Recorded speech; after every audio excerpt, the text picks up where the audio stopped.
Wale wa kwangu kitu cha Chesau kuja hapo karibu na mimi. Bishop Ongili yako hapo.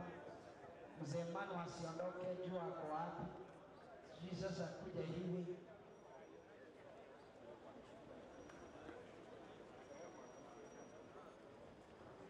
Okay, sameta panele karibu na chai. Excellency the Governor of Kisii County for the warm welcome that we have had. We are here for a couple of days because we are planning to establish Kisii Diocese, which has already been declared by the Anglican Church since January, and we are in the processes of setting up the infrastructure of beginning the Diocese of Kisii and putting measures that will lead us to get the new bishop and the founder bishop who will found Kisii Diocese, which we are going to call it Upper Southern Nyanza Diocese. And that is why we are here ourselves. Today we drove from Nairobi, and part of what we do whenever we visit is also pay a courtesy call to the leadership of the county, because that is an honorable way of doing things, and that's why we came to pay a courtesy call to His Excellency the Governor of this county, and we are so grateful that he was able to wait for us. The journey has been long, and he was very patient to wait for us.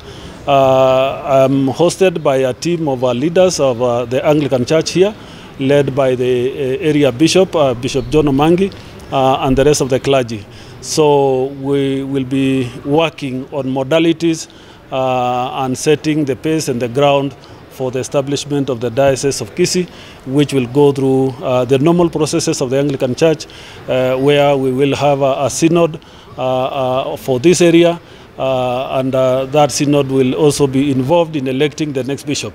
And when that election happens and we have a bishop-elect, we will organize for a big day in this stadium when we come to consecrate and now inaugurate the new diocese of this region. So that's a mission why we are here today, and we thank God. But also paying a courtesy call and pray with the governor is a great thing to do. And we were praying even for the nation.